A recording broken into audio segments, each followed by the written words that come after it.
This is That Video Game Podcast, episode 591 for February 18th, 2019. Child Freakout pause time. Food, nap, and TV all at the same time, please.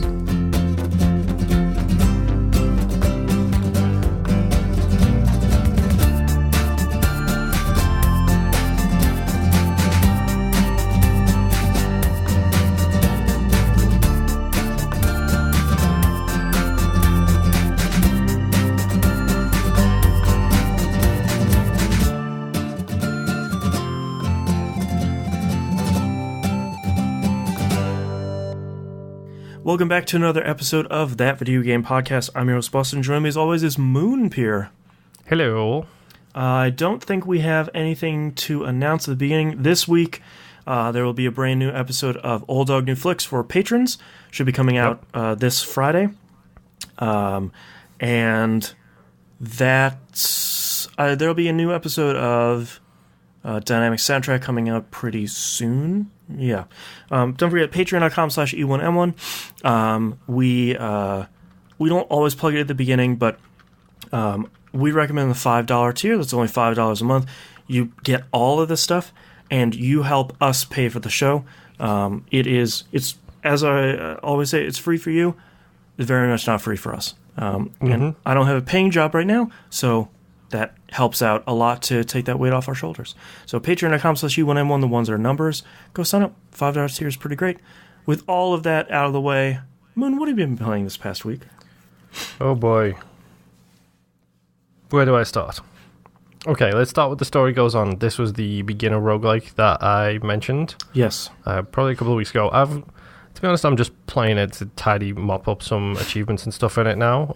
It's a short game, like, I'm not far away from completing it at all, but I just wanted to give a little shout out to a really, really good intro roguelike, which from community mentions, like T-Bomb Rocks has mentioned that he's actually enjoyed it with his little girls. So if you're interested in roguelikes and not too sure where to start, it's a very good introduction into the actual world.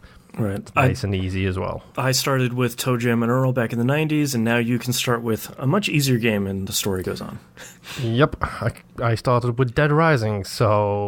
Well, all the way in the deep end. But yeah, The Story Goes On. The art style is good. Give it a shot. Oh boy. Resident Evil 2. Okay. The saga continues. Saga towards 1,000 points. The saga towards 1,000 points indeed. / there is DLC out for it real soon / now, I believe. Oh, wow, really? Yup. It's the additional survivor stories, so it's the person you run into at the gun store as Leon. It's their story, and I think it's somebody else's story as well. The PlayStation 1 Models DLC also came out this week, which is really good. Yeah, I think they were already out. I think they were like a deluxe edition. Like if you bought a huge thing, you got them, but they're free for everybody now. Which, if you want to see how dumb that game can look, yeah, put those things on and give them a watch because, oh boy, yeah, we've come a long way. Yes, we have. Yeah, but I finished Leon's B playthrough, got my true ending. Unlocked the full survivor mode, which for those of you who don't know, you play, spoiler alert, Hunk, I think his name is? Yes. Who is a special ops for Umbrella, and you have to essentially escape from basically you have to do a run of the entire map from the end of the game back to the beginning of the game with limited options in equipment. Like, you have an inventory, but it's like a couple of clips, a couple of healing items. That's about it, really. So your job is to make it from the end of the game all the way through to the beginning of the game. That's cool. I did it. 36 minutes, something like that. Wow. That's how long it takes to run through literally just one end of the game to the other. No puzzles, no nothing like that. Just do a quick lap and avoid everything. And in doing so, I unlocked the never gonna make this mode. Okay. I got Tofu. Yes, Tofu. Who is really gross looking. Tofu in HD is not something I wanted to see.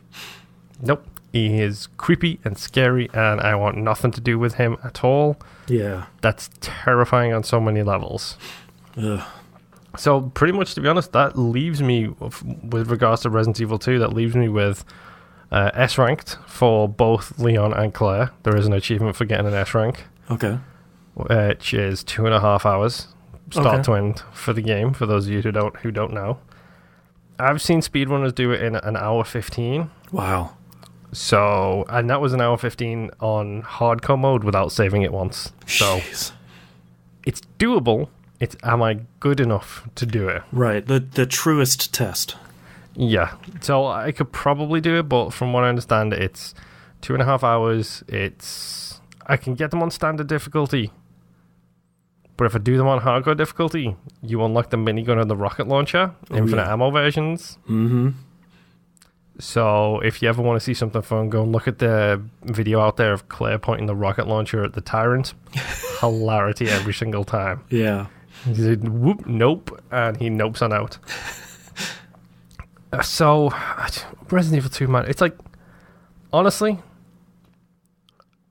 considering how few games I am excited about this year, I mean, it's probably going to be a good year because, you know, we always seem to be surprised by how many games come out each year. We haven't had E3 yet, which could have a lot of, like, coming this fall. Yeah, you don't know what Bethesda's going to drop to try and make up for their... I don't know what Bethesda's going to do in general. True. But Resident Evil 2 might be one of my favorite games of all time. Mm-hmm. And the remake is better in every single way. God, that's so good. So, yeah, you know, this thing it's made a lasting impression on me already. And the fact that, like, I was sitting down, I was thinking to myself, well, what do I want to play? It's like, I've got collectible achievements to go for. I've got the S ranks to go for, and that's pretty much it, and I'll be done with the game. But the fact that I'm debating doing it on hardcore so I can unlock the rocket launcher and the minigun just to go in and shoot some fools, right, should tell you how much this game is speaking to me right now. Yeah. So, if you're a fan of the Resident Evil series, and I've said it a lot, and I'm sure you've heard about it from any number of game press places, Resident Evil 2 should be on your list of games to play this year. Yeah. Because, oh boy, is it something special. Unless you're a wuss like Boston, in which case, I don't know, go watch Giant Bomb play it. Total chicken. That's what I'll do. Well, and I think one of the best things about Resident Evil 2 is it's one of those few instances of a remake done right. It's not a remaster, and remasters are basically... It seems to me that remasters are easier to do, because it's like, well, at a minimum, you just sort of turn it up to 1080p and, you know, leave the base game alone, and at the very least... You're not going to offend too many people, but a total remake, I feel like the opportunities to go in there and kind of screw with the game might be pretty significant. And yeah, for them to come out with a remake of such a beloved game and just make it really good, I think that should be applauded. Yeah, I mean, it's one of those things where they've somehow managed to redo this game and keep the spirit of Resident Evil 2 alive while not sacrificing creature comforts right for that kind of backwards thinking. It's like, yeah, okay, there's a lot of stuff about this that is dated, but they've got rid of the most annoying stuff. The stupid tank controls, the map is so much better. Like, the fact that there's an assisted difficulty in there now where it's just essentially it's a cakewalk to get through the game. Right. Like, they've done so much good things to help with bringing this game forward into the modern day. It's like, okay, give me Resident Evil 3, because that game was a chore at the best of times. Oh, boy, yeah. And give me Resident Evil 8, since you clearly can make 7 and 2 remake within 2 years of each other. Right. Give me a 2-year cycle where you remake an old one and you make a new one. I like it then at the cycle will get longer and longer, so by the time you remake 7, we're on like putting out 17, and then well, it's time to remake Resident Evil 1 again. All right, let's start working on that. Well, don't forget you've got a remake. Well, I think 1 deserves a remake in this vein, because the one remake that already exists, the GameCube one, it's good, but it maintains too much of the old stuff, I think. Right. So you got. I forgot about Resident Evil 0 too. Yep.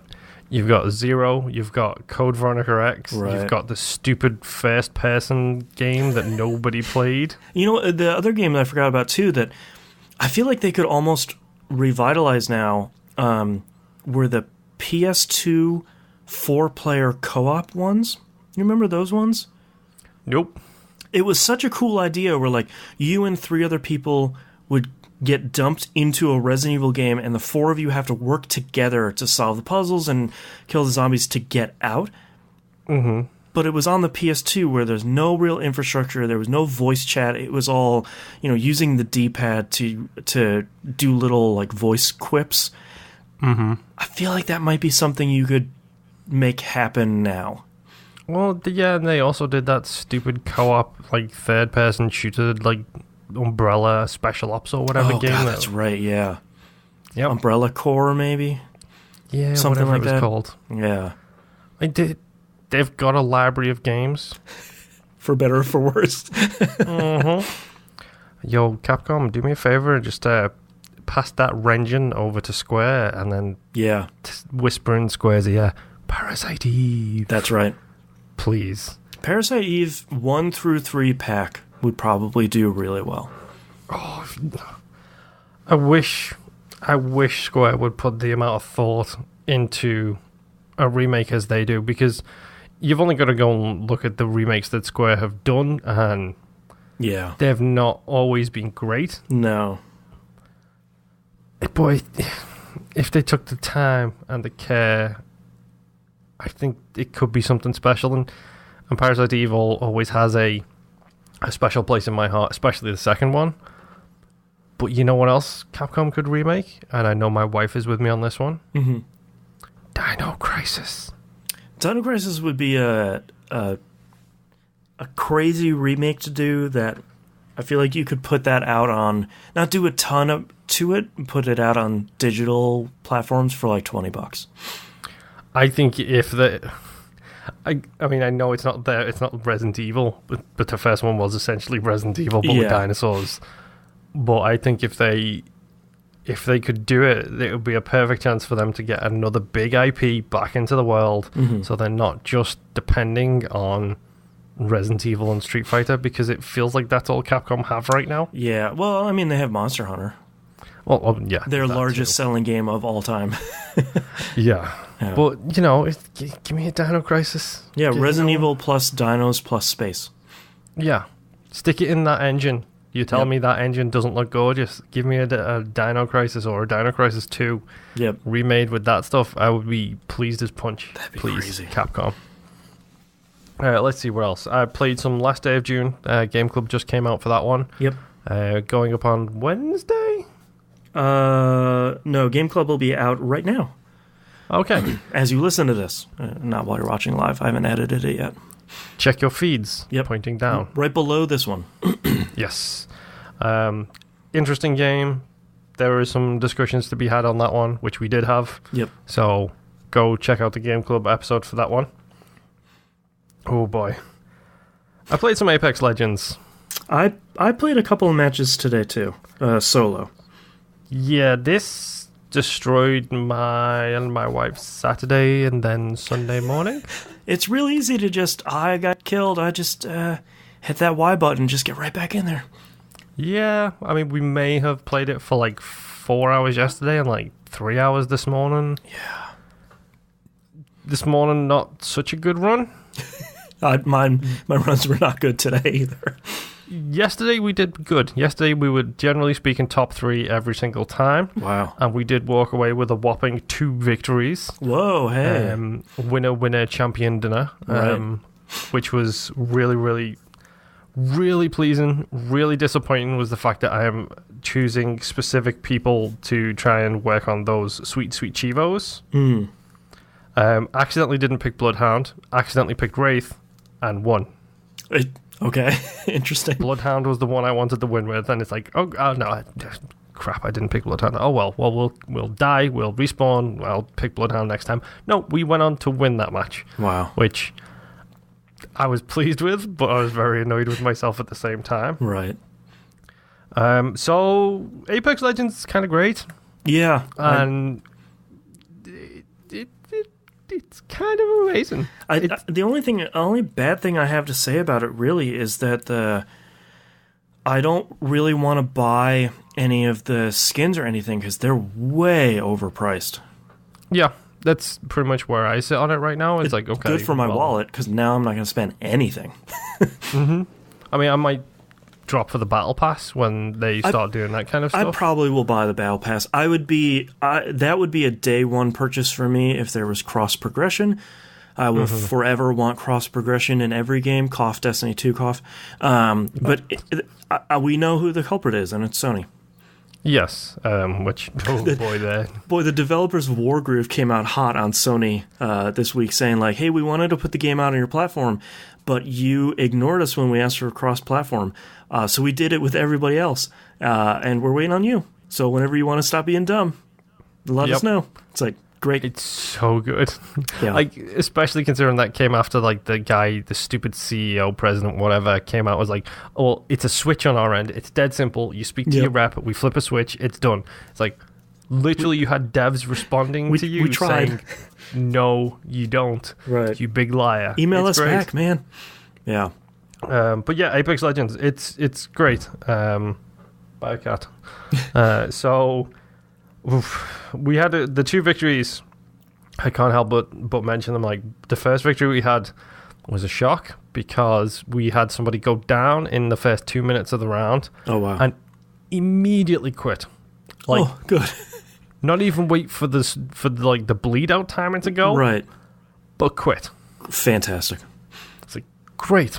Thank you for understanding the nature of a squad game, and sometimes in order to pick you up, we have to back away first. It's not PUBG, I was going to get you. So he quit, and then it was like, okay, we'll just futz around and see how things go. Made it all the way through to the end. Nice. Like, shocking. Like, my wife and I, teamwork, putting people down, did really well throughout the course of the entire game. And that one ended really stupidly, where there was 3 squads left and we were all like in a triangle shooting at each other. Like, yeah, it was action movies where you have 2 pistols out pointed at 2 other people. Pretty much, yeah. And it was like we were shooting at one squad, then the other squad, and like the ring was closing in, and you're trying to like we basically did a ring a Rosie around this rock where we're all chasing each other. And it's like, well, okay. And then eventually we just get the message. It's like, oh, 1 squad left. So like, slide down this hill, like into this building. It's like, he's got to be around here somewhere. I've got to try and clean up this mess. Like, we've got full health and full shields because we just popped all of our stuff to get our health back up. Slid down this hill into this building, and there's a person standing in front of me with the big shield container out. I was like, I need to kill him now. Right. Missed like 4 shots, and I was thinking, well, this is where he shoots me and kills me. Put him down and got the champion message. I was like, oh my word, thank you. That's so thank good. you. It was. I thought about this earlier today.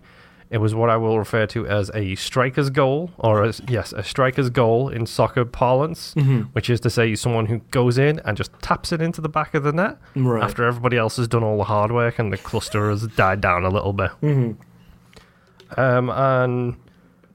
And the other one was essentially just a battle while the ring was closing in around us, and all about trying to like put people down while avoiding ring damage. And like, how many squads are left? We don't know. Oh wait, we won! Yay! Nice.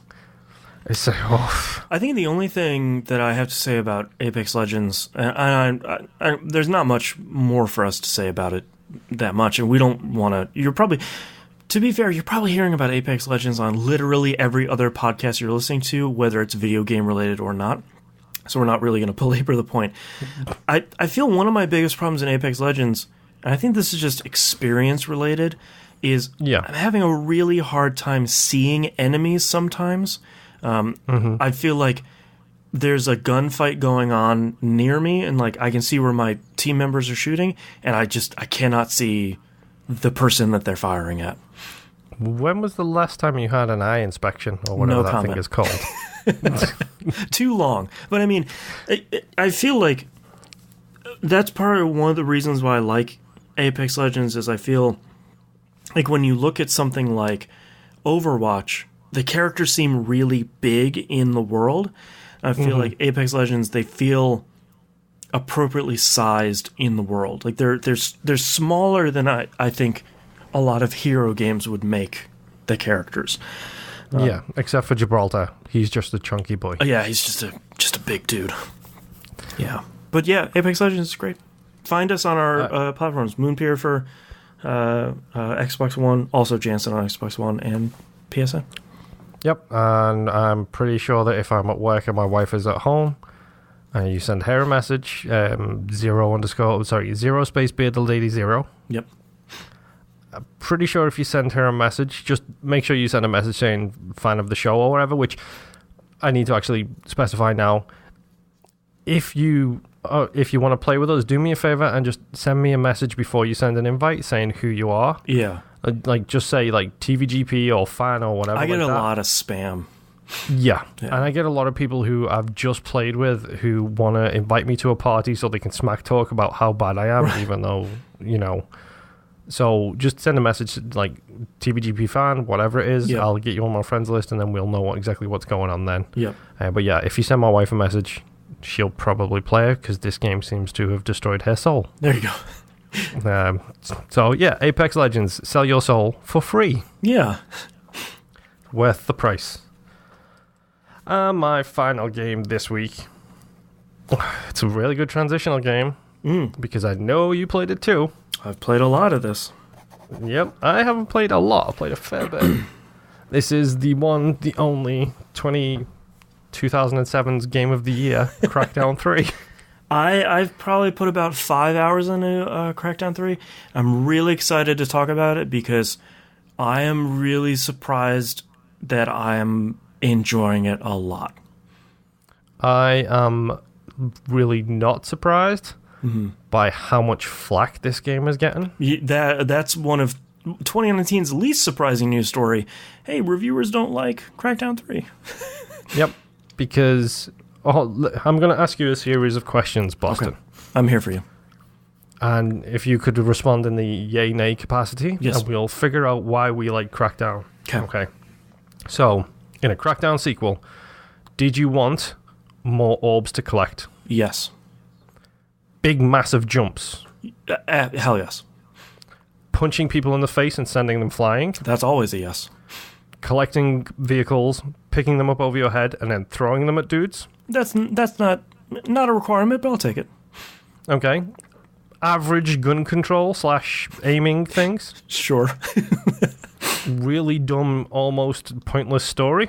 Yeah, I'm definitely here for that. Okay, so you should like Crackdown 3. Yeah.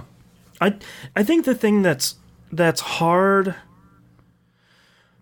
I think the thing that's hard to explain about Crackdown 3 is that it is a direct sequel to Crackdown 1 in every way, and for better or for worse, has not taken any opportunity to make a game better than Crackdown 1. It basically puts it in a carbon copy machine, goes, and Crackdown 3 comes out alongside Crackdown 1, and they go, here you go, it's a new one. Yeah, and it's an upscaler machine as well. Yeah, and like, I was a little bit disappointed when I started playing it because I forgot how weak your agent is at the beginning of Crackdown, and during the first hour or so, I equated that to, God, Crackdown 3 is really bad. Like, I'm not having fun. Like,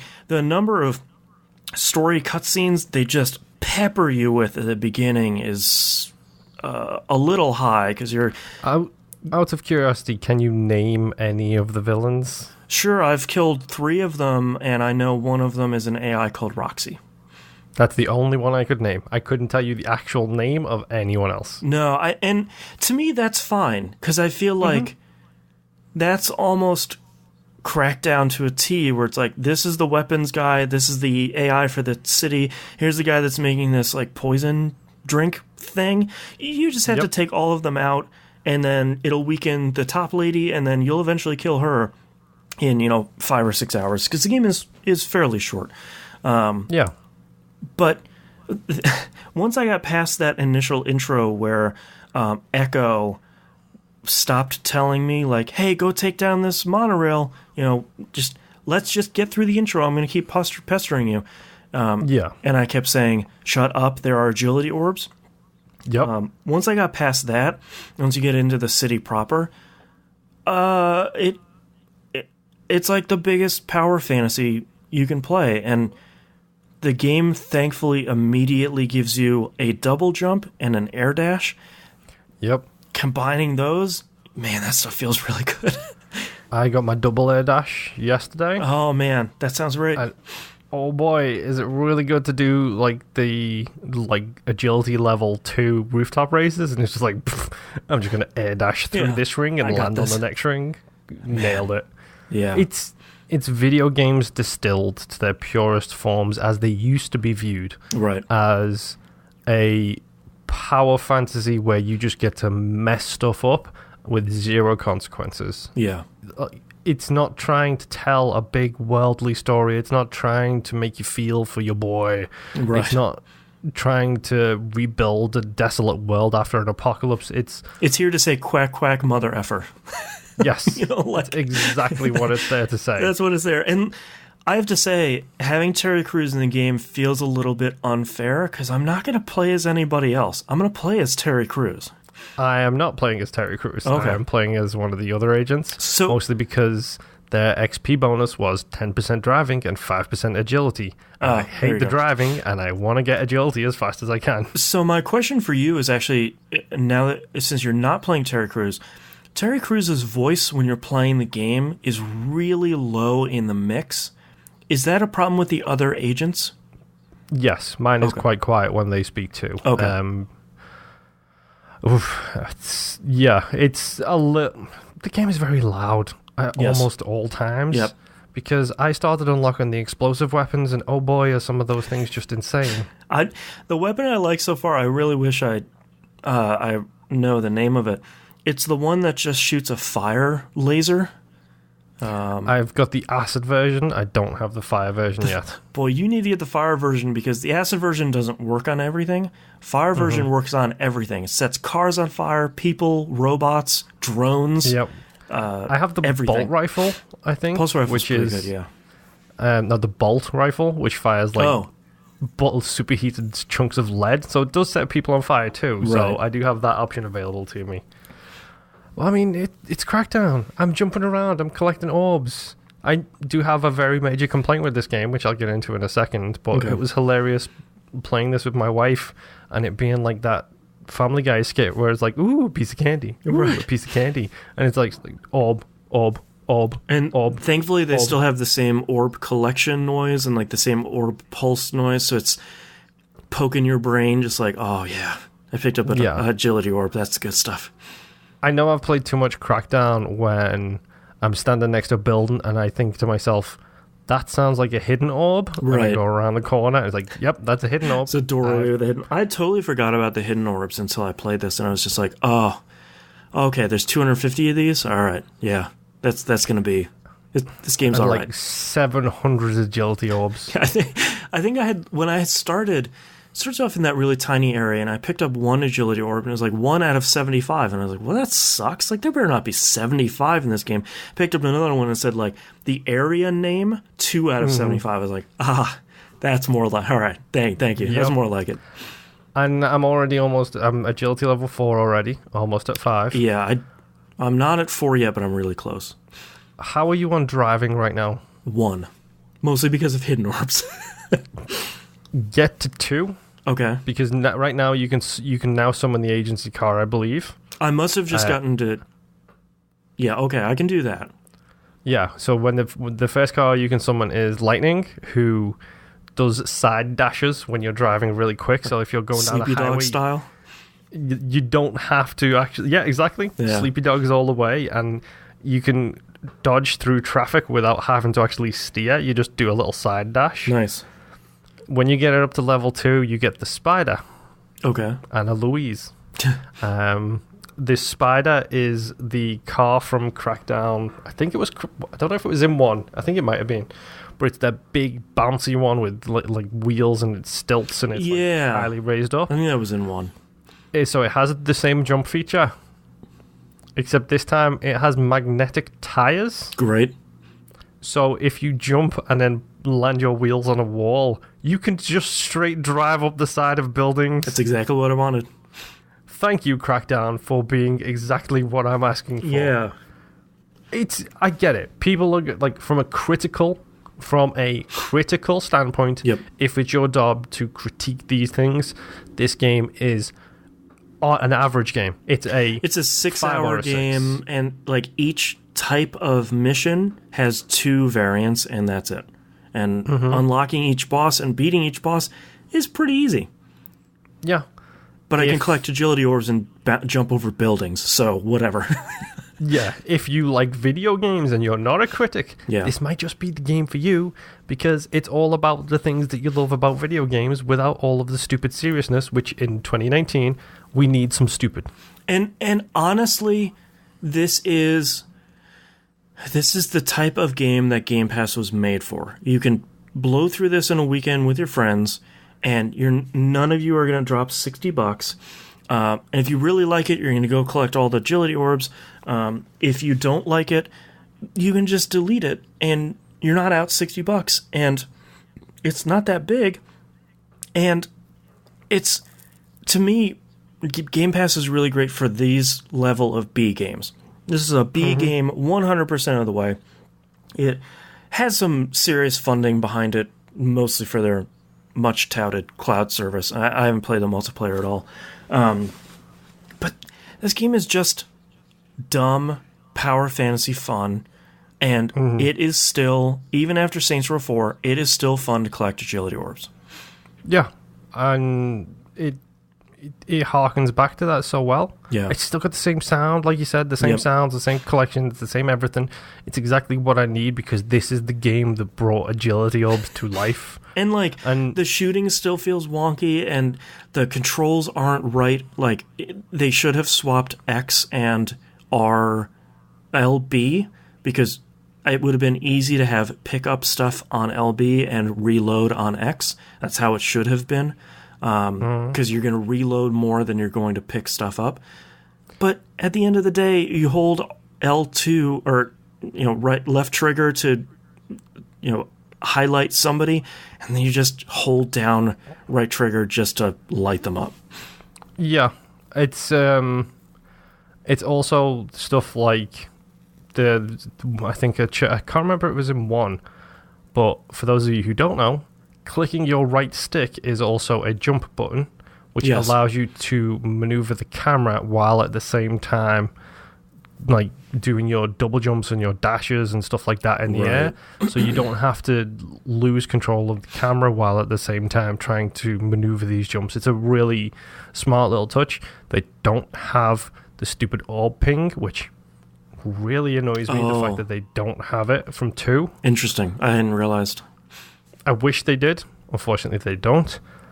And my biggest negative with this game, I don't think I can play it with my wife. Right. Yeah, you had mentioned this yesterday. Like, on the same network, it just poops out. Yep. So while I was playing with my wife, we have had issues like this before.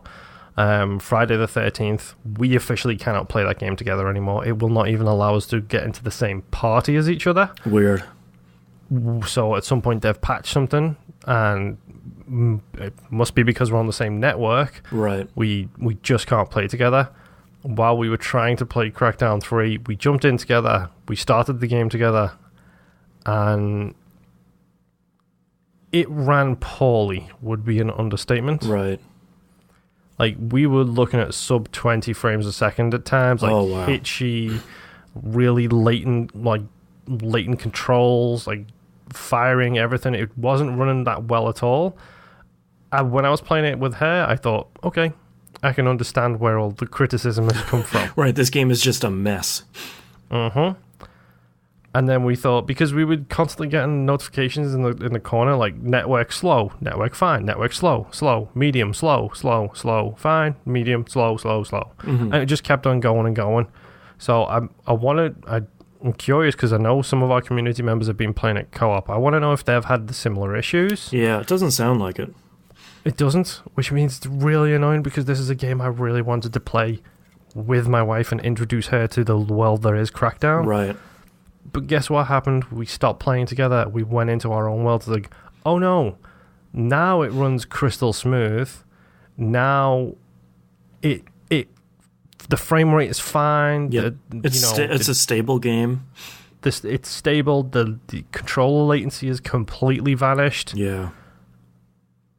And it's exactly what I wanted. Yeah. So I went from a really poor opinion at first to testing it single player, and guess what? It works fine. Yeah.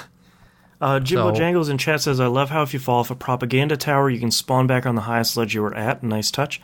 I didn't know that. That would have saved me a lot of time yesterday. Yep. But I love it. It's a game for me, and yeah.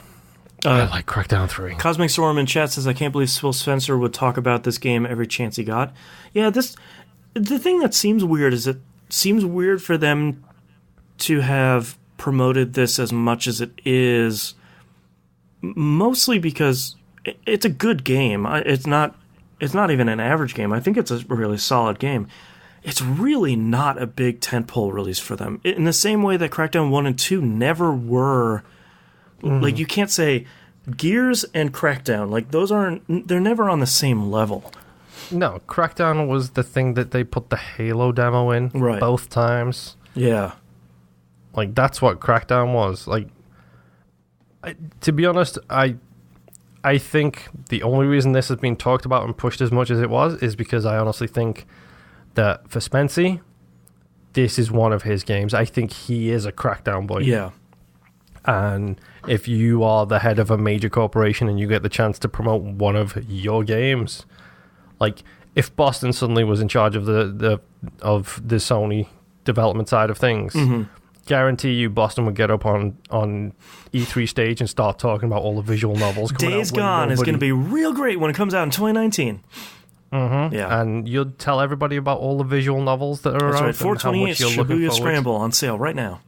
There you go. Yep. You would talk about that, and everybody would be like, why is this idiot talking about these visual novels? Everyone at E3 would be like, sit down, nerd!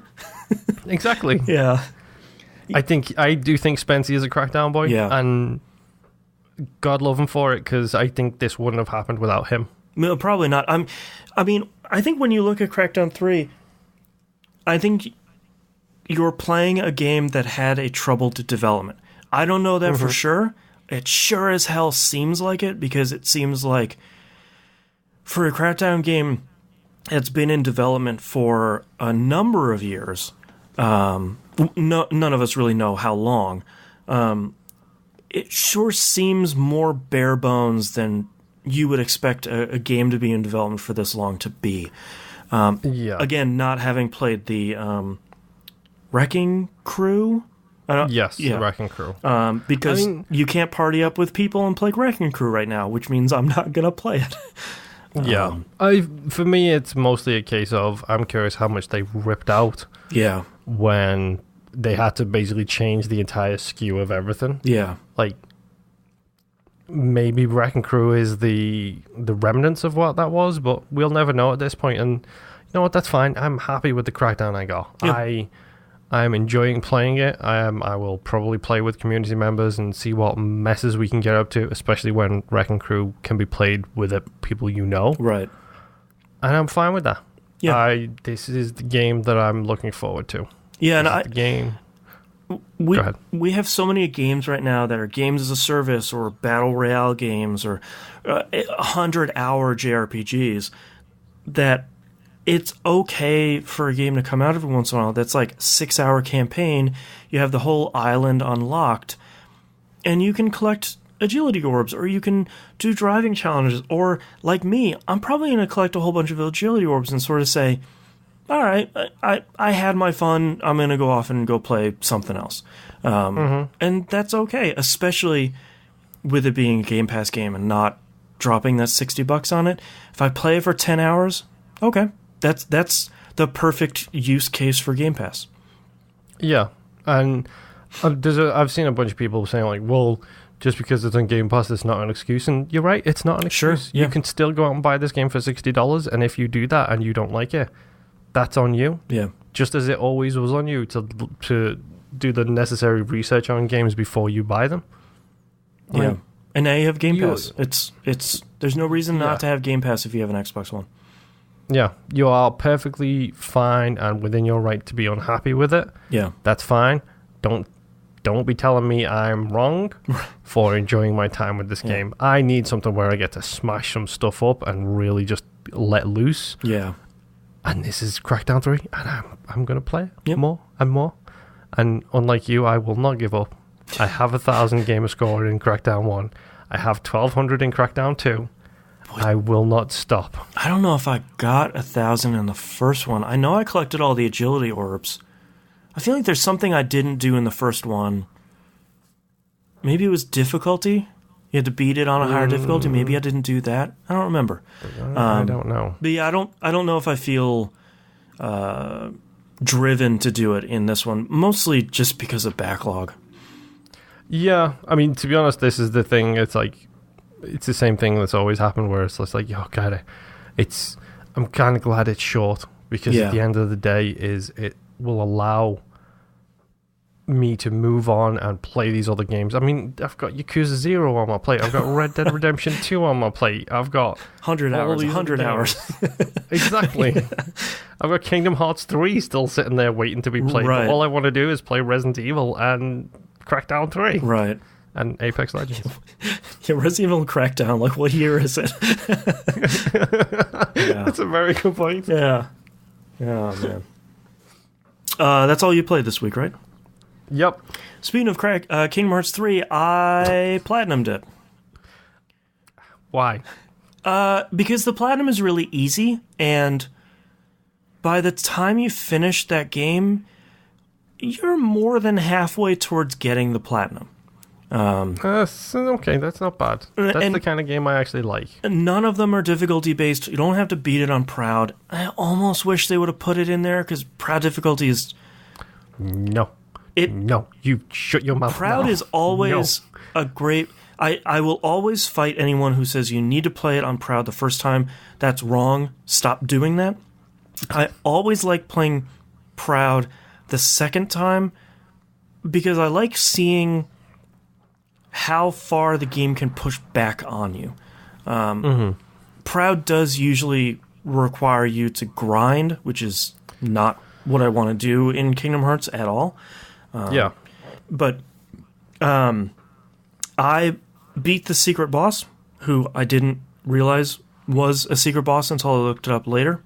I beat it. It's always a good secret boss if you don't actually realize it's a secret boss. Yeah, and it's not really a nod to anything, which is kind of a bummer. You know, a lot of the secret bosses in the Kingdom Hearts franchise, especially the two big, Kingdom Hearts 1 and 2, have always been nods to other franchises or other series, you know, Sephiroth and Yeah, Kingdom Hearts 1 had the best secret boss because A, he was the hardest boss in the game, and B, he took an already killer piece of music and made it one of the best video game musics ever. Yeah, and you had like other ones, and Ziso is one of them, you know, the fan-winning boss.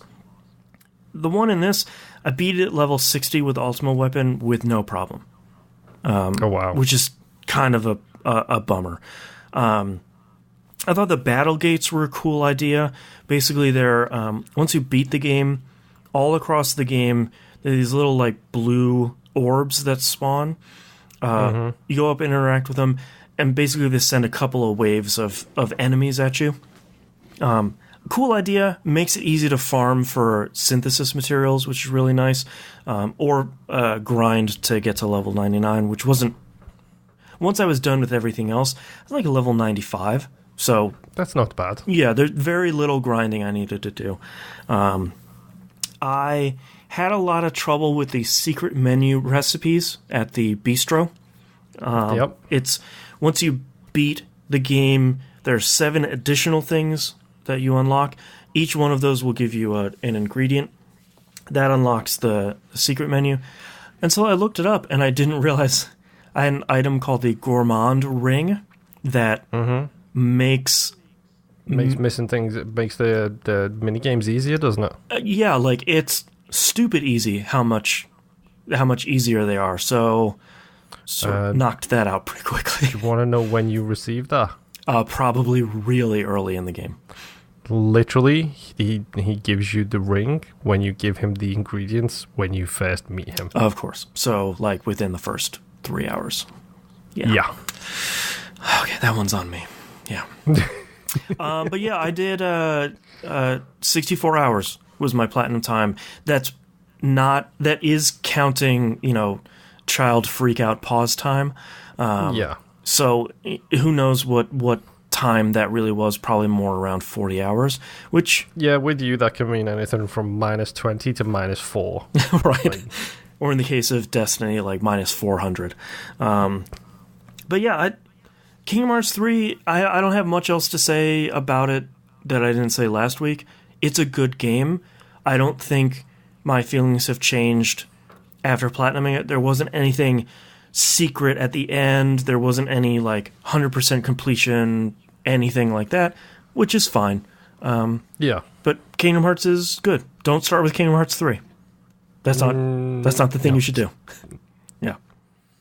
And last but not least, Destiny 2 had just really quickly, Destiny 2 had the Valentine's Day event called Crimson Days.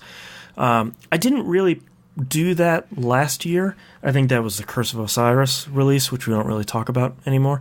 So I decided to play it this year, and I had a lot of fun with it. It makes me really wish I had done it last year. They put every time this comes around, they put a PvP mode in called Crimson Doubles. It's a 2v2 mode. And basically, when you and your teammate are close to each other, your abilities recharge very quickly. When you're separated from each other, the enemies can see where you are. It basically puts a little thing above your head that you can see through walls. Interesting. Yeah, and when your teammate dies, you move much, much, much faster. So it's this kind of interesting push and pull of you and your teammate are trying to stay close to each other and fight the enemies off that are also trying to stay close to each other. And I wish it was in the game more often because it was legitimately really fun and had a lot of really close matches where we're going into single overtime, double overtime, sudden death, where it's wipe out the other team or capture this flag. We're going into some pretty crazy close matches, sometimes with only 3 or 4 kills per round. Wow. Which was really fun. So it's one of those modes that, I am with Bungie that, Mayhem shouldn't be here 24/7. Doubles shouldn't be here 24/7 because you don't want to fracture and fragment the player base more than it is already. Yeah, you don't want to Call of Duty them. Yeah, and there are 5 different modes in the PvP screen. One of them it's like quick play, ranked, private, and then Rumble, which is the free-for-all one, and then the big one in the middle is like the featured one they have every week. And sometimes that's Showdown or Lockdown or some of these other modes or Supremacy.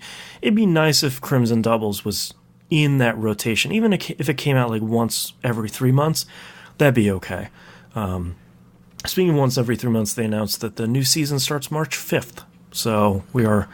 Save up your $60 for the next pass. No, this is still the same pass. This pass, thankfully, they have been truthful about it, and the annual pass will last the majority of this year. I think it'll last 9 months.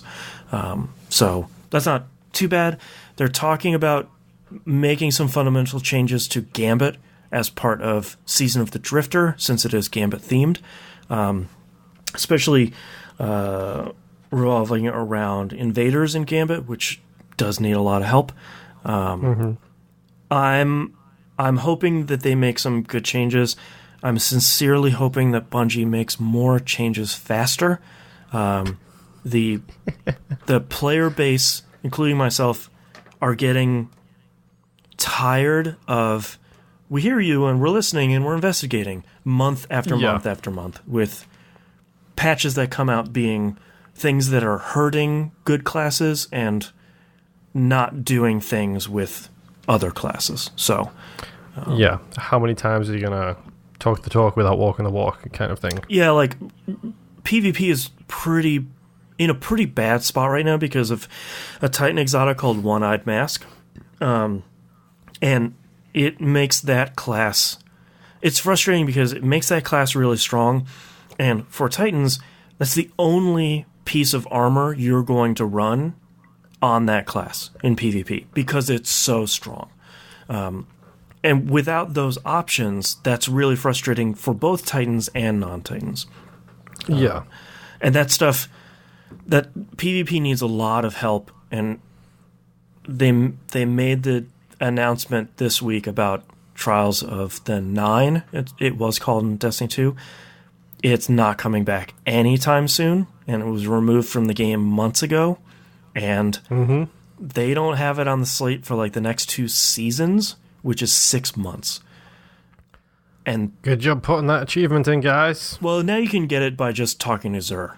Then that'll pop the achievement for you, which is really, which was them saying like, yeah, guys, a lot of you needed it for the platinum, so here's the other way to get it. It's not coming back in Destiny 2, probably, and that's a real bummer. Because that was Destiny 2 is in a really good place for a lot of reasons, and there are a couple of, as PvP especially, a couple of aspects of the game where it's sort of like. That stuff needs a lot of help, and it needs a lot of help really quickly. And honestly, I think, myself included, we've been sort of spoiled by stuff like Fortnite and a lot of these games that are coming out with patches very, very quickly. And I like, as someone who doesn't play Fortnite, I like looking at Fortnite. They throw a lot of stuff against the wall, and if it doesn't stick, they pull it out, and they work on it, and they try again. You see these things where it's like, we came out with this cool new weapon, we thought you guys like it. Whoops, it broke the game. Okay, sorry, we're pulling it back out. Sorry about that, we screwed up. Yeah, I mean, I think everyone talks about how Fortnite changed the game with its, like, player base and everything else and stuff like that, but Fortnite only got that player base and that revenue and that mind share because they did something that's never been done before. And they tweak on what feels like a weekly basis. They've got new patches hitting. Like, every time I turn on my Xbox, I've got a Fortnite patch, and it's just like, okay. I had to uninstall it from my PS4 because it was always updating, which is great. But, you know. Like, that's what changed Fortnite. That's what changed the game. It's not about, you know, this free-to-play stuff. It helps that they've got essentially an art style that everyone can, it's basically any age can play. Relatively fun gameplay, minus the shooting someone turning into an 8-story building trick. But it's fast fixes. It's this is broken fixed. This is broken fixed. This is not good enough fixed. Or at least trying stuff. Like, and it was. Did you see some of the feedback on Apex Legends last week? There's a bunch of people on Twitter saying, like, man, you guys have to patch this game way more often, or this game is gonna die and it's gonna be stagnant. It's like, it's been out for literally 10 days. You need to take a breath. I think there's this interesting expectation of Fortnite patches so frequently, and they're fixing and they're attempting stuff that you look at a lot of these other live service games or battle royale games, and it's sort of like, all right, well, I understand you want to have the game be balanced, and I understand you have these visions and these goals of, especially with Bungie, of how you want your game to look and behave and play and balance and all that stuff. You just gotta try. You just gotta either communicate or try. It's like the frustrating thing about Bungie is they're saying, well, Trials of the Nine isn't coming back because we haven't found a mode that meets our needs and our desires for what that game mode should look like. See you later. It's like, what are your goals then? Like, what are you aiming for that these modes that we were happy with, you pulled out and you've replaced it with nothing? Like, what are your goals? At this point, like, let the community help you at least. Yeah, it feels like Bungie are a little bit stuck in the middle when it comes to communication. Like, you've got the famous No Man's Sky, no communicado Right. Whoops, kind they of disappeared. Then you've got like a lot of indie developers with their 100% communication kind of thing. And then you've got Destiny, where they're just like, yeah, this is what we're thinking. Right. That's all, folks. Wait for a weekly update. Yeah. No more. Bye. Yeah. But I've complained about Destiny 2 enough. Until next week. But that's all I've been playing this week, so let's take a break.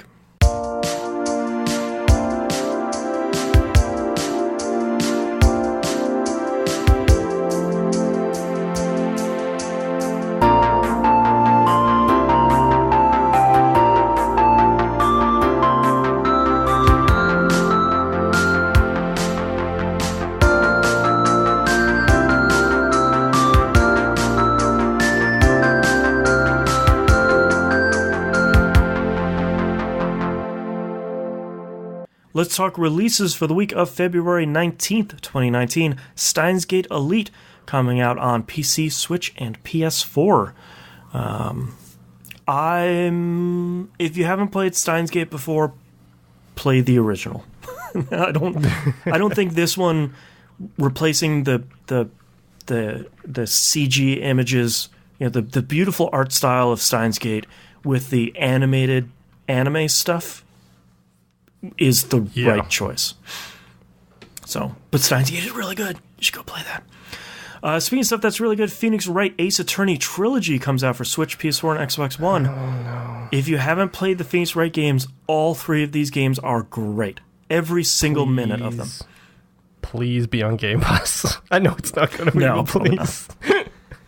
Man, yeah, I feel like this on Switch is probably going to be really great. I'm curious to see how they'll do it on PS4 and Xbox One, because the originals were so touch-focused. But Phoenix Wright games are really great. Yeah. Just all three of the first ones are outstanding. I think I played the first one. Yeah. I think the first one is good. The second one is really great, and I remember the third one being really good too. And lastly, Anthem comes out on the 22nd for PC, PS4, and Xbox One. Because we need more games already. Yeah, I was talking to community member Slick Nick, who we've been playing a lot of Destiny 2 lately. Shout out to Slick Nick. And we were talking about, I'm picking up Anthem because I'm excited to play it, and he'll be picking up The Division 2 because he and his brother and some friends played The Division 1 a lot and did like all the endgame stuff and 100% of that stuff. And I was telling him, I'm really interested in Division 2, and I could be really interested in playing it if the reviews are out and like if you and Jess pick it up and you guys really like it. But I can't play three of these games all at once. Like, even the idea of Destiny 2 and Anthem together is most of my week. Well, let me just push this idea past you. Okay. You take that box directly to the right of your head on my camera, and you just slide it out the way of a little bit. This box here with Battleborn in it?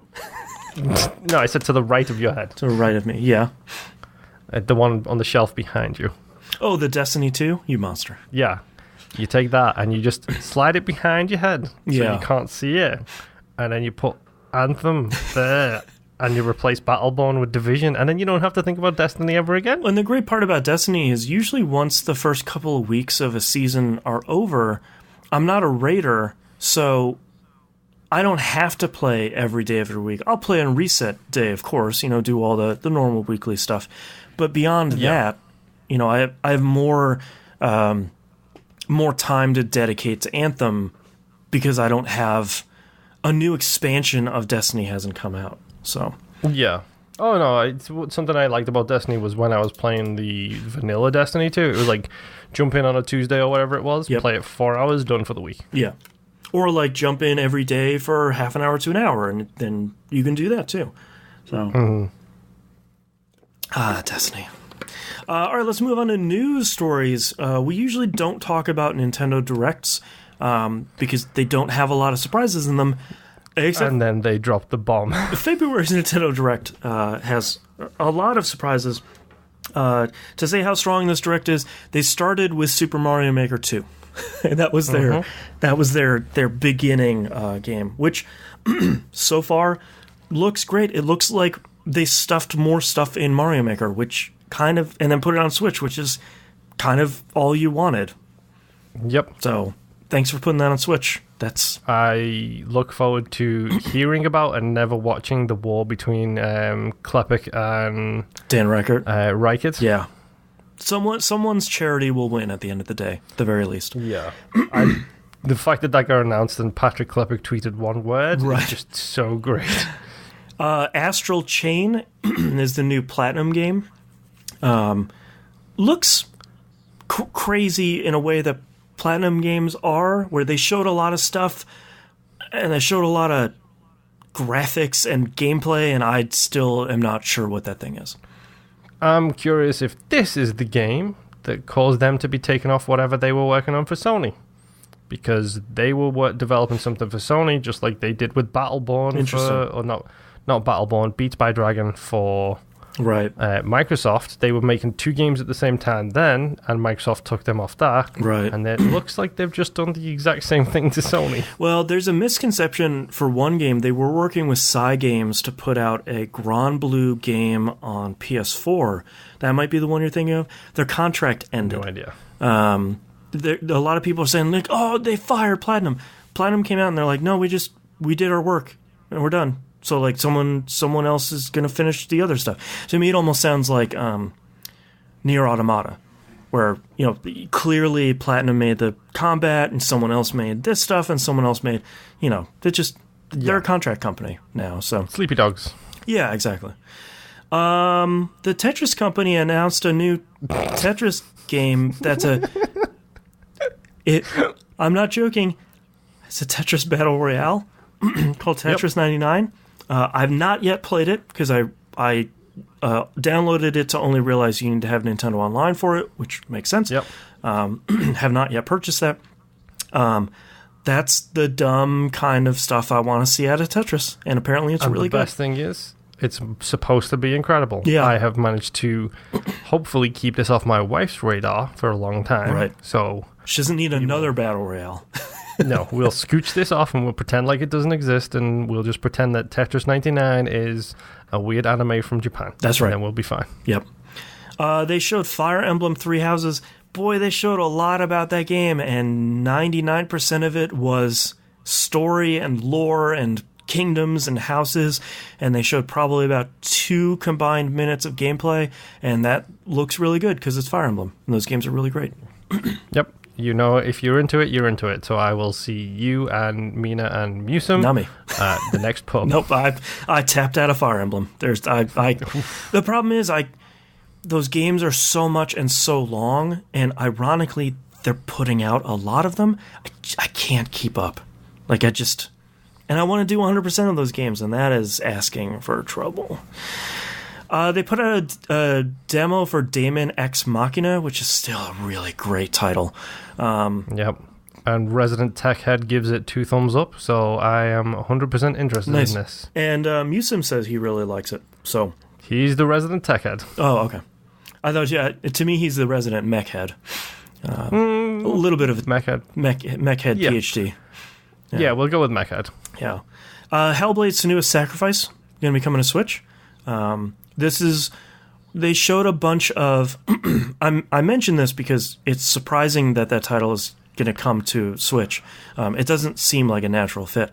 But they showed a couple of games that are getting ported over from other platforms, and Hellblade looked really good. And Dead by Daylight and Assassin's Creed 3 looked really bad. Dead by Daylight got hit with something, and that trailer... It's sad to hear. Yeah. Because Dead by Daylight is one of the most beautiful looking games I've played on the current gen of platforms. And that includes the X features. Yeah. Before that, the game is gorgeous. Not to be mean, it looks like a launch 360 game. Textures are bad, rooms are empty, frame rate is terrible. It's one of those things where you look at it and you're like, this can't be the trailer you gave to Nintendo. Like, and the Assassin's Creed 3 trailer, the frame rate is so bad. Just even in the trailer, like you couldn't even just lie and put the PS4 version in there. It's just sort of like, here's 20 frames, enjoy. It's like, oh yeah. No. So we've got Assassin's Creed Disappointment and Dead by Daylight Rising. Yeah. No. Dead by Daylight Island. There you go. Nice. Rune Factory 4, there's a version of that coming out. This doesn't exist. Switch. I feel like this might be, if it's the right price and it runs really well, I feel like this might be the first game I might try in this franchise. But I haven't started Stardew Valley because I know who I am. So yep. I'm not sure. There's a reason why I la'd a lot then, is because I don't need to know about another Rune Factory game. Yeah. The last Rune Factory game, I had Disgaea syndrome with it. Right. And I put like 4,000 hours into everything. They also announced Rune Factory 5 that has started development. It's like, no! Marvel Ultimate Alliance 3 is coming this summer. This finally has a release window. That one's a bit shocking. Yeah, I was almost expecting that to come out this fall, but still you know what? Switch exclusive. That's fine. Short lead time, I'm happy with them. Yeah. Yeah, announce it 8 months before it comes out. That's fine by me. Or do an Apex and announce it 2 days before it comes out. Right. Get it leaked. Dragon Quest XI is coming out on Switch this fall. Boy, they added a bunch of stuff to that game. Orchestral soundtrack, thankfully. Reminder, composer is a pile of human garbage. They added a bunch of additional side stories and additional content, and you can play the entire game in 16-bit now. Not only battles, but also the overworld is in 16-bit top-down and everything. So that's pretty great. Hopefully that stuff comes to other platforms like Square has done for Final Fantasy 15 and World of Final Fantasy and stuff like that. They haven't decided, but I feel like that's we haven't decided, wink, like buy it on Switch. Oh, it comes out for consoles for $10. Oh, so weird. And last but certainly not least, the thing that I am most excited about, Nintendo is going back and remaking the best Zelda game, and that is Zelda Link's Awakening for Switch. Thank you. And it looks... Thank you for phrasing it exactly that way. The correct way, yeah. It looks so good. Yeah. They managed to... I like a lot of people whining about this game that clearly haven't played it, saying like, I can't believe they put it in 2D. I can't believe they didn't put it in 3D. You haven't played Link's Awakening. You cannot put Link's Awakening in 3D. It will not work that way. They managed to make like a claymation Link's Awakening, which is perfect. This is a day one purchase for me. This is my favorite Zelda game of all of them, and to see them, 1, remember Link's Awakening, and then 2, remake it without just putting the Game Boy Color version out, that's the 2019's moment of the year is, hey, Link's Awakening is coming back. This is Resident Evil 2. This is a remake done correctly. Yep. And as such, even if I don't play it, they will have my money so that I can kind of support them and say, yes, this is the type of thing I can get behind. Yeah. And yeah, the people who are hating on it makes me laugh, because a lot of these people are the type of people who have the year 2007 in their username on like Twitter, right. And they have I'm 15 years old. It's like, dude, you weren't even old enough to see the game when it first came out. So you tell me you've played it, and I will be tempted to not believe you. Or like, and I'm not talking yang to these people, or like their very first game was Oracle, or like what's this 64 one? Majora's Mask? No, Ocarina of Time. Ocarina of Time? Jesus Christ. That was their first one, and they've only played the ones since then, and they haven't played, like, Link's Awakening, or Link to the Past, or, Minish Cap, which is a Capcom game. Oracle of Seasons and Ages? Yeah, or Seasons and Ages are all really great. Legend of Zelda 2 is really great. I know I'll get some yang about that. Let me tell you about the best Legend of Zelda 2 remake. The Binding of Isaac. That's right. But yeah, I really hope that this gets people to play Link's Awakening, because, man, that game is really good. And that ending is really something. Yep, and there's chain chomps in it and all kinds of stuff. And Goombas. The dream guy from Mario 2. Yep. Yeah, Ward. That's his name. Yep. Yeah. Next news story. THQ had something to say about whether or not Darksiders 3 has performed to expectations.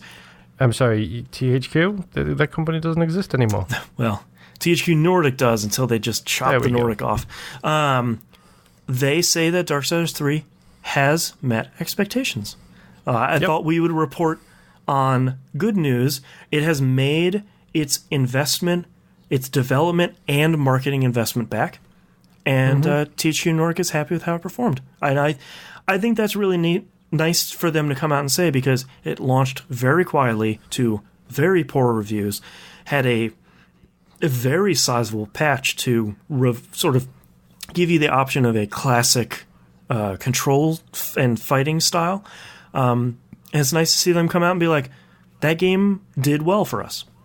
Yeah, it's the same company whose CEO was like, "Yeah, we don't need to make games for 200 million. Right? You can make them for like 5 to 10. Yep, and make it high enough quality games that people will still enjoy them. Yep, like the Hellblade thing. We're gonna make a really high quality game for less, and just make a great game."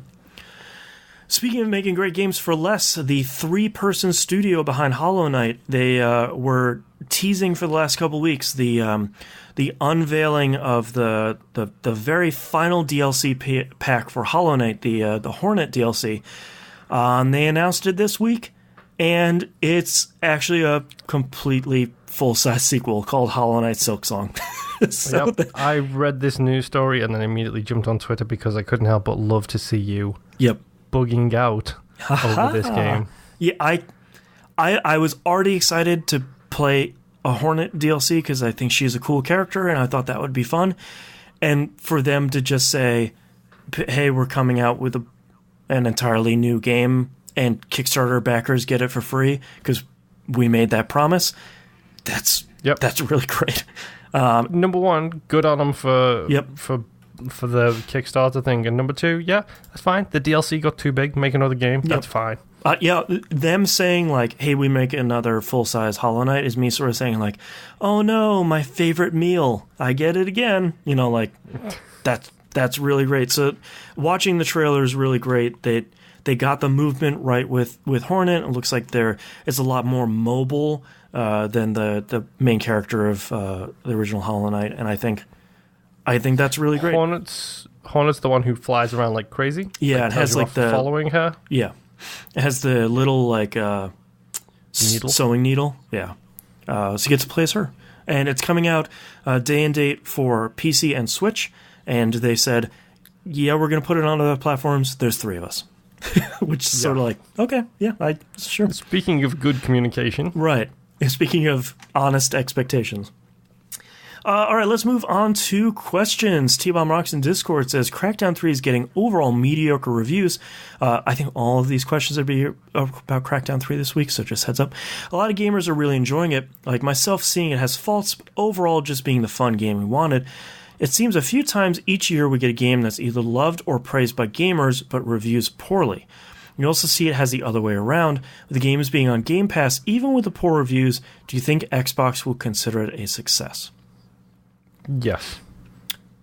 I think the Xbox team will probably see it as a success if it drives Game Pass memberships. Because it'll sell, and they already have predictions and all that for that, and they'll know how many $60 copies they sell of that. But if you can initiate and retain memberships to Game Pass, that's where the real, not all just the money, but I think that's where the real engagement is. Because like most people, you can download for Sea of Thieves or Forza Horizon 4 or now Crackdown 3, and then you see that little in your backlog, it says like Game Pass 100 plus, and it's just sort of like, well, maybe I'll look through some of these, and then you sort of scoop up 4 or 5 games that you really like, and it's like, crap. Gardens Between is surprisingly great. Gardens Between is really rare. I gotta go finish that. But yeah, I think it'll be a success if they have people stick around, because you always hear the biggest cost of any service like this is getting people to sign up the first time. That's the most expensive step. And to be honest, humans are humans, and whether it's Netflix or iTunes or whatever subscription service you're a part of, these subscription boxes, they have the exact same thing. They rely on the fact that you are a human and you are going to forget that you accidentally spend $60 every 2 months on this service. Right. Whereas it's only Game $10. Pass is 10. That's so tiny. Yeah. I mean, to be honest, I think they'll view it as a success regardless because, number one, it's out the door. It didn't get cancelled. Thank God we're done. It didn't get cancelled. It didn't get booted off the high shelf. Doesn't have to show up at E3 again where it's like, it's coming this year. Yep, exactly. So then if they decide they want to go and do a number 4, then they've got a clean slate. They don't have to worry about it, and it's more recently in the memory. I kind of disappointed. True Achievements pointed this out, and that another site that give it a really bad review. The first line in their review, Gersman's first line was pretty great. Why don't you just go play Crackdown 1 again? Right. Which backwards compatible. Okay. And free. Yeah. But the True Achievements one was, it's kind of funny that Microsoft just rebranded the Microsoft Studios to the Xbox Studios. Right. And when you kick up Crackdown 3, it shows the Microsoft Studios logo. Whoops. Which should tell you everything you need to know right now. Don't even touch the code base of this game. It's going to break at any moment. That's pretty good. He also says, I know a while back you guys mentioned gaming resolutions for this year. My personal one was stop playing a game if I'm not having fun. How are you doing on your gaming resolutions? If you're not hitting your goals, how are you going to alter them, or do you think you'll hit them by the end of the year? I don't remember my goal. Mine is basically to monitor my spending and play more of what I buy, which so far this year I'm pretty sure I've only spent full price on 2 games, or 1 game, because I picked up Kingdom Hearts. My wife picked up Resident Evil, but I'm calling that as a both of us kind of thing. Yeah.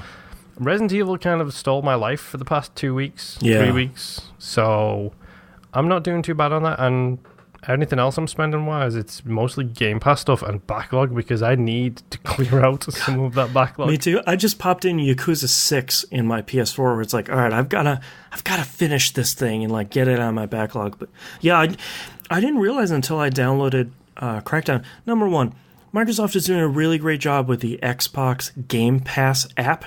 It pops up and says, now available, Crackdown 3 and this and that and the other thing, and I can just click Crackdown 3, and it just installs on my Xbox. And then when I go back to see it, the next day or a couple hours later, it's already downloaded. That's really great.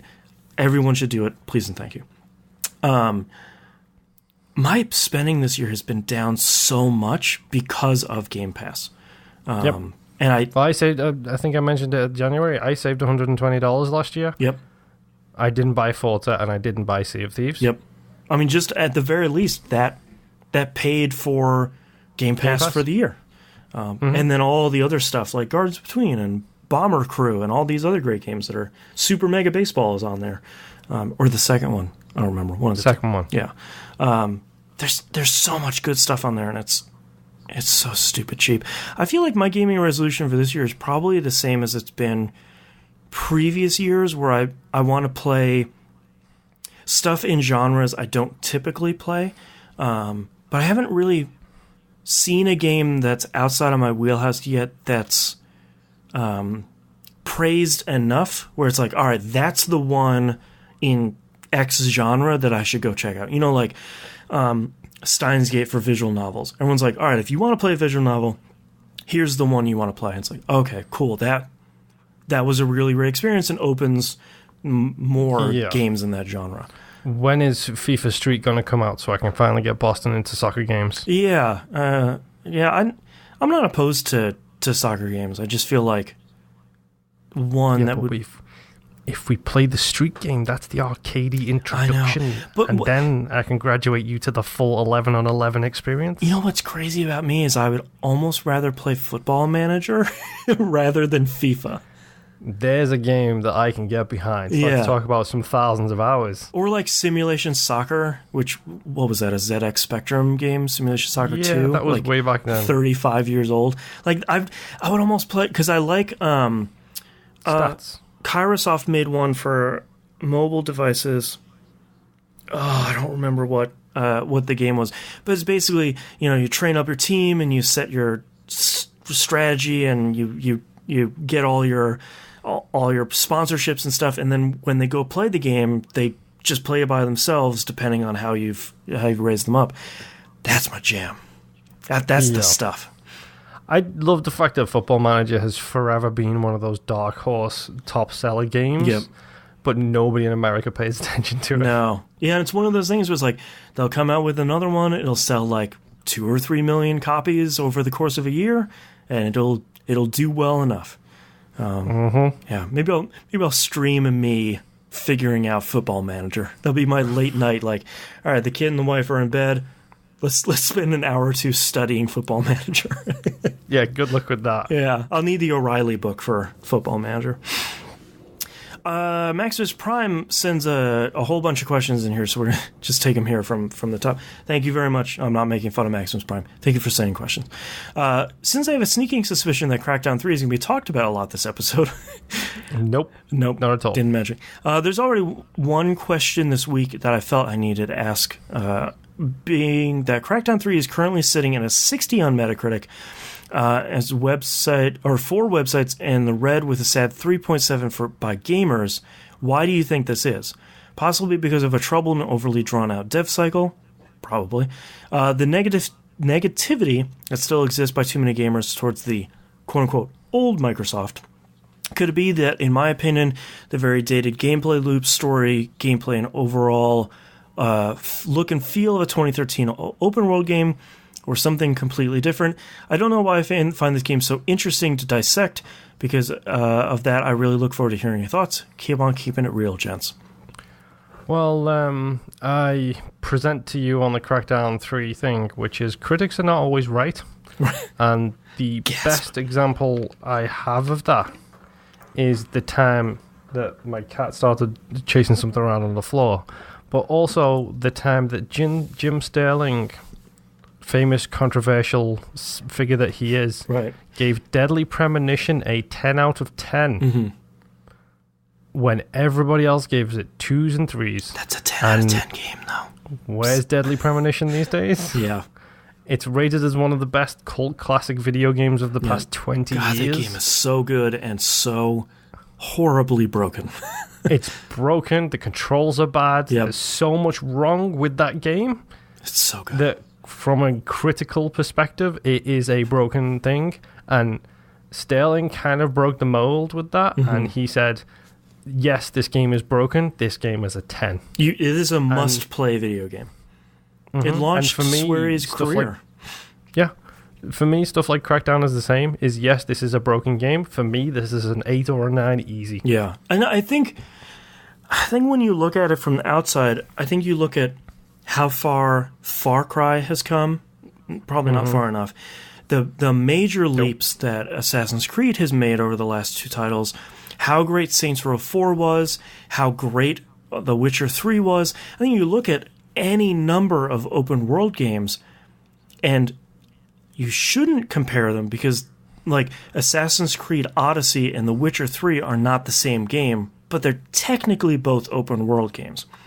Yep. You know, like, Watch Dogs 2 and The Witcher 3 are both technically open world games, but, like, so are Sleeping Dogs and Crackdown 3. Like, they're all technically in the same genre, but they're all meeting different goals. And Crackdown is a power fantasy.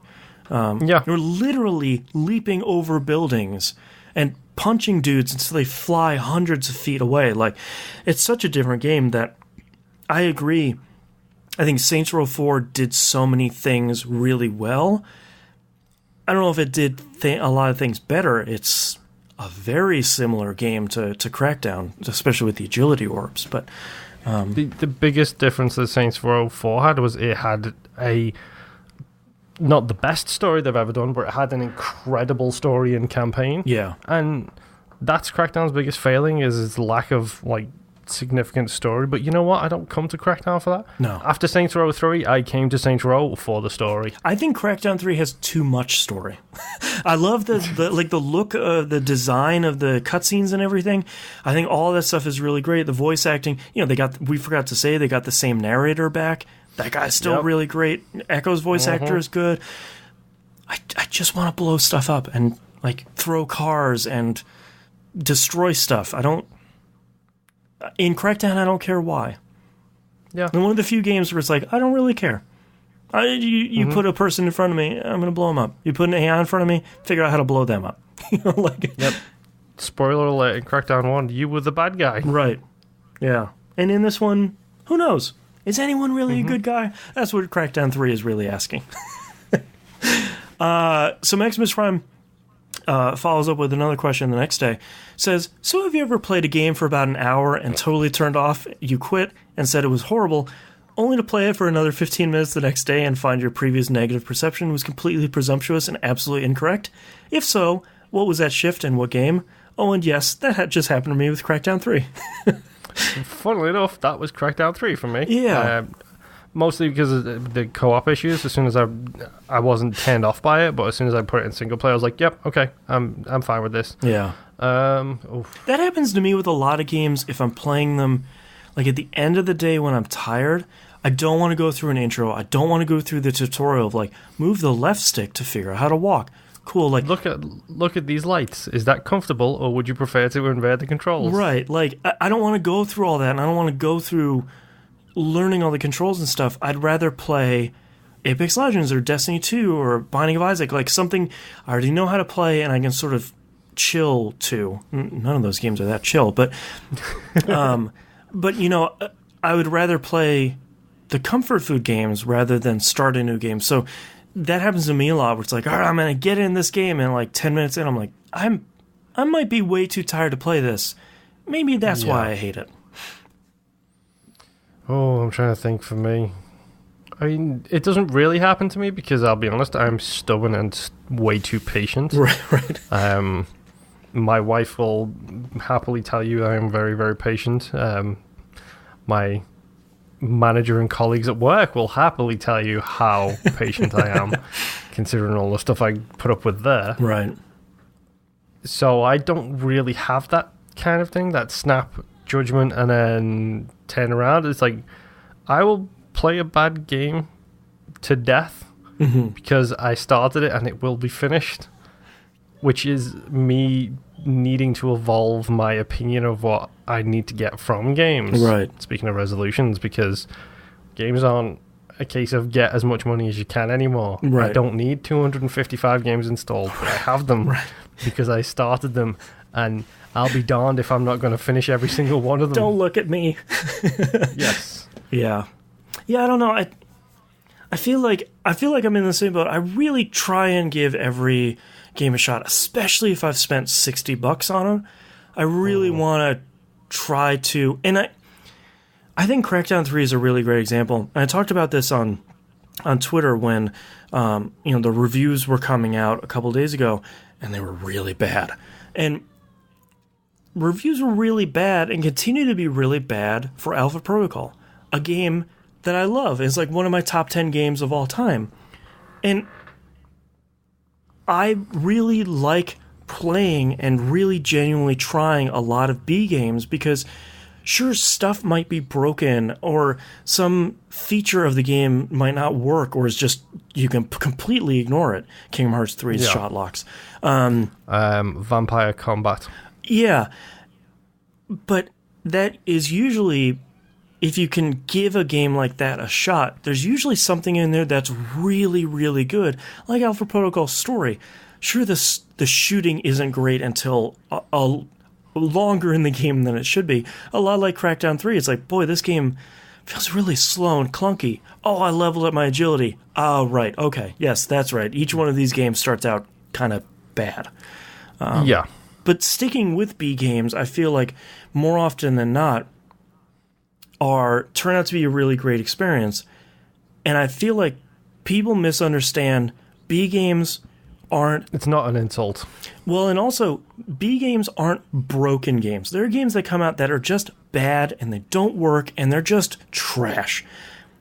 That's not a B game I'm talking about. Those are like asset flips. Those are just broken games to begin with.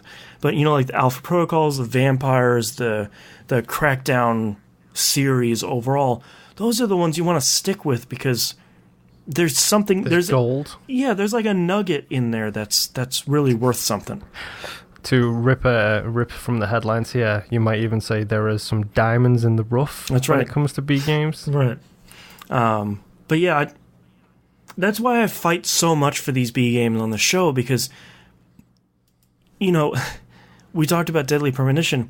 That's past a B game. That's like almost a completely broken game, but there's a lot of it that manages to sort of pull it out of the abyss. But so many of these games are so great, and if you just spend a little bit of time, it's not going to be... Crackdown 3 isn't going to have a... I'm trying to think of a first-person shooter that has a campaign anymore. Call of Duty. Halo, Call of Duty doesn't have a campaign this year, but... Battlefield. Some of the... That doesn't even have a campaign that has war stories? Come on, dude. Prey. Prey. Well, I don't know that one. Prey is really good. I'm trying to think of a multiplayer-focused first-person shooter that has... Halo. Let's just go Halo. Sure. Let's go with Halo. It's not going to have like the production of a Halo game. Like Crackdown 3 didn't come out, and it's not the best-looking game on your console. It has great HDR, and the neon lights look really great. And some of the textures... I like the style. Yeah, the style's really great. The cell shading looks good. Some of the textures aren't really that great. It looks fine, but the power fantasy is there, and it's really great. Alpha Protocol didn't look great when it came out, but it had so much of this other stuff. You're not going to get Horizon Zero Dawn level production stuff in Crackdown 3. That's just not how it works. But there's something there. There's something to be said about it. Yeah, I mean, I think as well, sometimes the games speak to you or they don't. Mm-hmm. Like, I'm sure there's games that I've played and bounced off and not wanted to play. Like, games I've jumped in and thought, nope, this isn't for me. Even if it's not for me right now. Sunless Seas is a good example. I've bounced off that. I'm sure I will go back to that and I will enjoy that game when I play it. Mm-hmm. So that will be a perfect example of this question for me, is I will go back and I will play it. But it's not going to be the day after. It's going to be 6 months after when I want a slow game, when I want that kind of game. And to be honest, some games just click. Yeah. Like I said, Spency is a Crackdown boy. I hold my hand over my heart and raise my right hand and say, I, Moonpier of House Carver Smith, I am a Crackdown boy. Of sane and mind. I am not afraid to admit it. Yeah. Well, and I think, like T-Bomb Rocks wrote in, there's definitely nothing wrong with playing a game and giving it an honest shot. And if it doesn't click with you, just stop. And if you come back to it, great. If you don't come back to it, that's fine. I mean, it might even grab you a couple years from now and you're playing and be like, man, why didn't I... Like, for me with the Yakuza series, I'm now playing and be like, God, these are great. Why didn't I start with that on PS2? I own all of those games, and I don't know. Yeah. But I'm also writing Crackdown 3 in my games I played in 2019 list before I forget. But thank you very much, everyone, for writing in. That's our episode for this week. If you'd like to visit us, you can do so at tvgp.tv. Everywhere to find and follow us is on the right-hand side of the page, including our link to Discord. Come join us there. We've got a whole bunch of cool stuff to talk about. You want to find someone to play Apex Legends? We've got a Looking for Group channel. That's people always want to play it, including this guy with the thumbs and that guy with the thumbs. New Game Club game is Brothers, A Tale of Two Sons, another short and probably depressing game right after the previous short and depressing game. So probably another short month, but that's okay. Some months will have longer ones, some months will have some shorter ones. So we've got 4 weeks to finish that. From by all accounts, 2-hour game. So no sense rushing.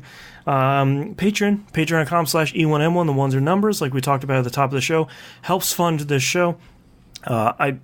We have a problem creating podcasts, so you help fund that problem, including us now ranking our We Roguelike It titles. That the first 4 episodes of that should be in your feed now, because... Yep, explosive science in the works, folks. Yeah, because why not make another sub-show of a sub-show? Because we have problems. A sub-show of a sub-show where we specifically are going to argue at points. Right. And let's ratchet up the tension. I feel like we haven't plugged it very much on this episode. If you haven't listened to We Rogue Like It, I feel like the show is going really well. We once a month we play Light Game Club. Once a month we play a roguelike. Sometimes maybe less, sometimes maybe more. And we go through and we have largely had a good time. And if we haven't had a good time, we've at least had a good discussion. Yes. So there's a whole bunch. If you want more information about what that show is, go listen to episode 0. There's a specific category on the website for it. I think it's really good, and I hope everyone is listening and enjoying it. And that's our episode this week, so we'll see you all next week. Bye.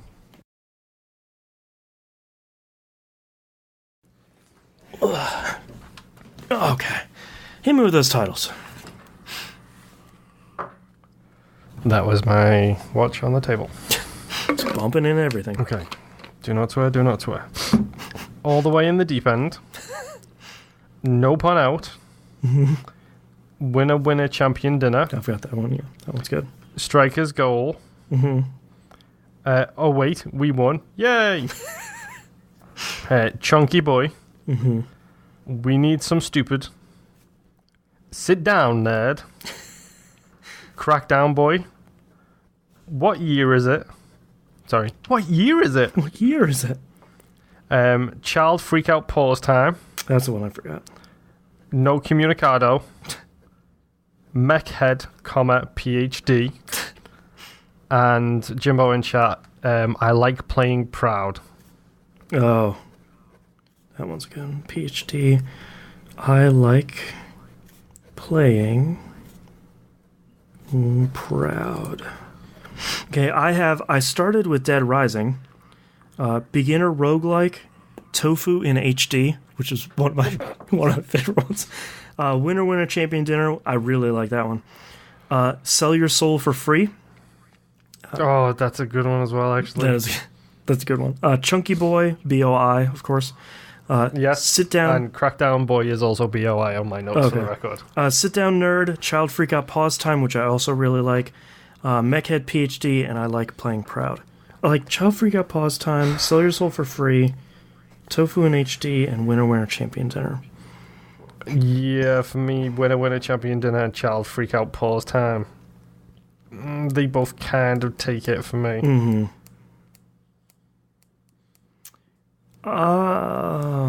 What was the other two you said? Tofu in HD, which I think is fine, but I don't think it's that snappy. And then Sell Your Soul for Free, which I think any other week would probably win. But we had a lot of titles this week. Yeah. Honestly, for me, as much as I like the cadence of Winner Winner Champion Dinner, I think it's got to be Child Freakout Pause Timer. Or Pause Time, I should say. Because it perfectly sums up kind of the show as well. Because it's like, yeah, we are grown-ups who play games, and one of us has a kid. Right. So I'm pausing a lot. Yeah. Yeah. Okay. I'll go with that. I like it. You made your case, and I agree with it. All right. Starting in 3, 2, 1. This is That Video Game Podcast, episode 591 for February 18th, 2019. Child Freakout Pause Time. Food, nap, and TV all at the same time, please. God, if only. All right, thank you so much, everyone, for watching the live stream. Thank you especially for everyone hanging out in chat and asking questions and chatting with us. We always appreciate it. We love you. We hope you see you next week. Bye. Bye. And we're done recording. Bye, patrons.